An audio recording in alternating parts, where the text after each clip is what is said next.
How's it going, guys? Higgs here, and oh boy, we have some news to go over today. Ubisoft did a DLC reveal for AC Mirage's new DLC, The Valley of Memory, which is developed by Ubisoft Bordeaux and Paris, plus it is absolutely free, which is amazing. But in this video, I will break down the best parts of that stream they did, and I just want to say they've absolutely cooked with this. But before we crack on, if you find yourself enjoying the video, hit that like button, and if you are new here, subscribe for more Assassin's Creed content in the near future. So with the 2-year anniversary of Mirage, Ubisoft wanted to expand on the game with new adventures and gameplay improvements, which is why we now have the Valley of Memory DLC. I'm nearly done with Mirage, and I have to say I'm thoroughly enjoying it so far. After spending so many hours with Shadows, it is good to get back to the more linear games, and it breaks like that kind of part of the game up nicely. Well, the franchise is great, don't get me wrong, but RPGs, that's like a time commitment there. But games like Mirage, they're kind of more linear. You can just sink a certain amount of hours into them and be done, instead of the 200, 300, 400, 500 hours that I've probably put in on Shadows. But I'm still not complaining, it's all been good. But with a new story arc, Valley of Memory will be concentrating on Basim basically coming of age, with Ubisoft saying they couldn't fit this into the original game, so this time round we will be focusing on Basim's link to his father, Isaac. So it will be set just before the final events of Mirage and will bring us a deeper understanding of why Basim chose the path that he did. The setting for this DLC is a place called Alula, which has some deep history tied to it, and in true Ubisoft fashion, they wanted to nail the archaeological aspect, so they worked with experts internally and externally to get the setting spot on. They did have a segment about Alula, with the experts chatting about it being a heritage site and Alula being the first site inscribed into the list of UNESCO, which was an interesting fact to find out, to be honest. With the emphasis always on ancient sites, this will be no different, with players being able to collect and read ancient scripts throughout our playthrough. And that is one thing I respect about the Assassin's Creed games, the attention to detail around these real life sites that are steeped in so much history. Ubisoft has its faults, of course, but the player engagement around history is definitely not one of them. I can't wait to find and read all the ancient scripts that we're going to be finding in Alula. Honestly, I love that part of the game. Like, one of the favourite things in Valhalla was going around and just reading up on all the lore. I fucking love it. So each area of Alula will have its own unique feel as well, with an urban area in the south region, with the old town overlooked by the ancient Musa ibn Nusairiyah Fort. I think I pronounced that right. The town is dense with bustling streets and even features a spice market. So not far from that city is the Valley's Oasis, and you would expect it to be dense with foliage and full of life, with canals and agriculture as well. The Incense Road, which is what they mentioned, and it's like a real road, it runs entirely through from the south to the north of Alula, and this is where we can find the most iconic and dangerous area of the DLC. Here we will discover the Necropolis of Hegra, a huge burial site with many rock-cut tombs and chambers, with the northern part featuring new rock formations for us to climb as well. So any doubts about parkour can be squashed, as we'll be doing a lot of that, and trust me, as we go further on, if you are into parkour, you're not going to be disappointed. So, plus there will be rocky valleys, which will have those pesky robbers, which is a new faction, and wild animals waiting to attack us. I have to say that they have done a great job with the areas shown so far, as it captures the feel of an Assassin's Creed game. When developers add to an already good experience and don't try to change that too much, it is a nice thing, because as players, we just want more unique settings for us to enjoy what we already did, and this looks like we have it here. Another thing they mentioned is making it an exciting new playground for Assassin's Creed players. Ubisoft said they embraced the specificity of Alula and its urban areas, along with the wilderness, and putting it at the centre of the gameplay experience. They have refreshed Mirage's gameplay mechanics with new twists to stealth, parkour and assassinations, and this is to aid us, as Alula will be difficult, so they're ramping up the difficulty a little bit, and they've tweaked a few things just to make it a bit more bearable. So whilst Basim is running around, we will have that new main enemy to look out for, and his name is Abyss.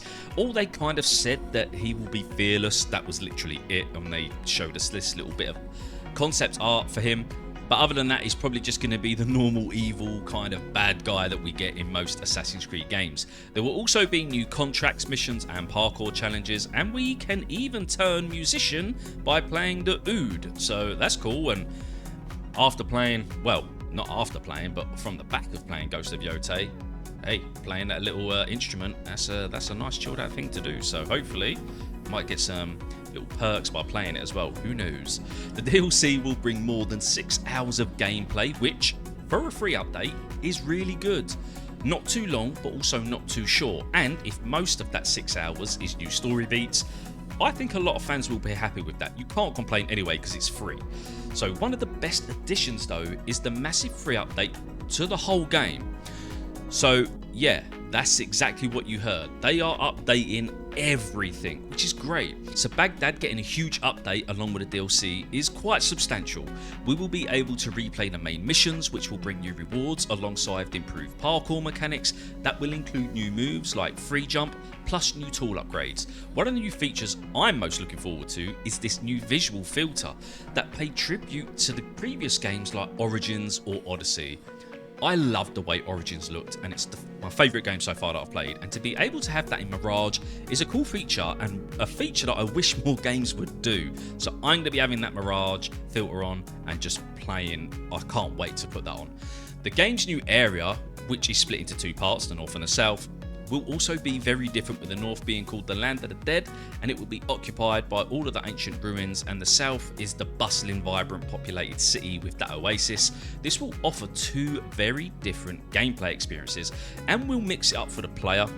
Some landmarks include Elephant Rock and the Alpharid Tomb. These are the only two they showed us, but they did say there will be way more to experience.